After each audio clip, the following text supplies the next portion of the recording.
Best school love story part 1। यादगार school की प्रेम कहानी। हिंदी में स्कूल का समय काफ़ी सुनहरा होता है। इस समय को कभी भूला नहीं जा सकता है, लेकिन इसके साथ ही जब स्कूल में ही किसी से प्रेम हो जाए तो उसे पूरी जिंदगी भर नहीं भूला जा सकता है। जो भी स्कूल में होता है वह एक इंसान का पहला प्रेम होता है। ऐसी ही कुछ कहानी हमने हिंदी में लिखा है जो कि स्कूल के प्रेम पर आधारित है। इन स्कूल लव स्टोरी को रियल लाइफ से लिया गया है। इस स्कूल की लव स्टोरी को पढ़ने के बाद आपको अपना भी स्कूल लव स्टोरी याद आ सकता है। चलिए स्कूल लव स्टोरी को पढ़ते हैं।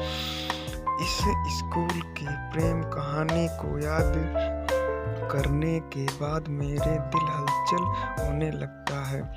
यह प्रेम कहानी मेरी खुद की कहानी है। चलिए जानते हैं। उस समय मैं अपने स्कूल में पढ़ता था। मुझे पढ़ाई से काफ़ी लगाव था। वैसे तो मैं पढ़ने में उतना तेज नहीं था, लेकिन मुझे और भी पढ़ना था और पढ़ाई में तेज होना था। जब मैं नई कक्षा में गया तो मेरी कक्षा में एक लड़की आ गई। वह देखने में मेरे लिए किसी परी से कम नहीं थी। उसको देखते ही मेरा मन तेजी से कांपने लगता था। अब मुझे ज़्यादा पढ़ाई भी करना था क्योंकि वह लड़की पढ़ने में काफ़ी तेज थी। इसके लिए मैं काफ़ी मेहनत के साथ पढ़ना चाहता था, लेकिन मुझे न जाने क्या हो गया था। मुझे कुछ समझ में नहीं आ रहा था। सारा दिन और सारी रात मैं उसके बारे में सोचा करता था। उसके बारे में सोचकर मुझे अच्छा भी लगता था, लेकिन मैं पढ़ाई के बारे में सोचता था तो मुझे बहुत ज़्यादा गुस्सा आता था। मैंने एक बार सोचा कि इसके बारे में मैं अपने दोस्तों से कहूँ, लेकिन मेरी हिम्मत ही नहीं होती थी। इसी सब के चक्कर में मैं रह गया और मेरी कक्षा का पहला परीक्षा सामने आ गया। मेरी तैयारी कुछ भी नहीं हुई थी। जब मैं परीक्षा के लिए अपनी कक्षा में गया तो मुझे खुद पर काफ़ी गुस्सा आ रहा था। तभी मैं क्या देखता हूँ कि वह लड़की मेरी ओर आ रही थी। उसके चेहरे पर मुस्कान थी। वह काफ़ी खुश लग रही थी। यह देखकर मैं कुछ देर के लिए अपनी शरीर को हिला भी नहीं पा रहा था। उसको मुस्कुराता देखकर मैंने भी मुस्कुरा दिया। तब तक वह मेरे पास आकर बोली, कैसे हो तुम? तो अपने कक्षा के टॉपर हो। हर टीचर तुम्हारी तारीफ करते हैं। मैं बहुत दिन से तुमसे मिलना चाहती थी, लेकिन नहीं मिल पा रही थी। परीक्षा का तैयारी करना था। तुम तो परीक्षा के लिए तैयार ही होगे। मैंने धीरे से कहा, हाँ मैं परीक्षा के लिए तैयार हूँ। इस पर उस लड़की ने कहा, बहुत ही अच्छा। इसके बाद वह आगे अपनी सहेली के पास चली गई। मैं बस देखता रह गया। अब परीक्षा के लिए प्रश्न पत्र मिला। मुझे उस प्रश्न पत्र में कुछ भी समझ नहीं आ रहा था। बस मैं उस लड़की के बारे में सोच रहा था। इसी तरह से परीक्षा का आधा समय बीत गया। तभी मुझे एक आवाज़ सुनने को मिला। वह आवाज़ मेरे पीछे से आ रही थी। जब मैं पीछे देखा तो वही लड़की, अब मैं जमीन पर नहीं बल्कि आसमान की सैर कर रहा था।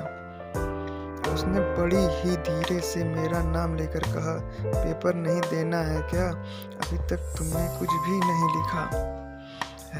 इस पर मैं कुछ बोलने वाला ही था तो फिर से वह लड़की बोली, अगर पेपर में कोई सवाल नहीं समझ नहीं आ रहा है तो मुझ गवार की मदद ले सकते हो।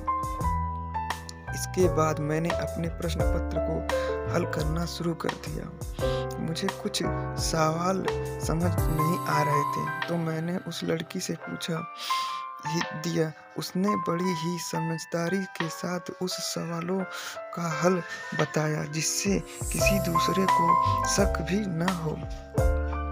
इसके बाद मेरी कान में एक और आवाज़ आई। वह आवाज़ घंटी की थी। यह घंटी परीक्षा के समय का खत्म होने पर बज रही थी।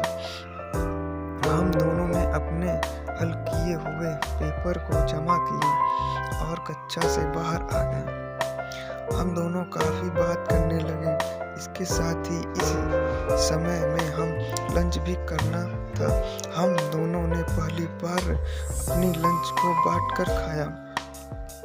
अब मैं सोच रहा था कि मैं सपना देख रहा हूँ या यह सब हकीकत है। इसलिए मैंने उस लड़की से कहा, तुम थोड़ा मुझे चिकोटी काटो। इस पर उस लड़की ने कहा, क्यों? मैंने क्या कहा? मुझे यकीन नहीं हो रहा है कि मैं एक सपना देख रहा हूँ या यह सब हकीकत है। इस पर उस लड़की ने बड़ी तेजी से चिकोटी काटी और कहा, क्या तुम मेरे दोस्त बनोगे? इस पर मैंने भी कह दिया, हाँ। अब हम एक दोस्त बन चुके थे। रोज हम काफ़ी बातें करते और काफ़ी समय एक साथ बिताते। हमारी परीक्षा भी खत्म हो गई है और इस बार सबसे ज़्यादा परीक्षा में अंक मेरा ही था। इसका सब कारण वह लड़की ही थी। तो दोस्तों, इस तरह से मेरी स्कूल की प्रेम कहानी शुरू हुई थी। मैंने जब तक स्कूल में पढ़ा उसके साथ ही रहा और कभी कोई टीचर भी हमें बुरा नहीं कहते या नहीं कहते कि तुम दोनों साथ ना रहो करो। यह इसलिए क्योंकि हम पढ़ने में अच्छे थे और हम दोनों एक लिमिट इतना ही पास थे। दोस्तों, आगे वीडियो देखने सुनने के लिए नेक्स्ट पार्ट का इंतज़ार करें। धन्यवाद।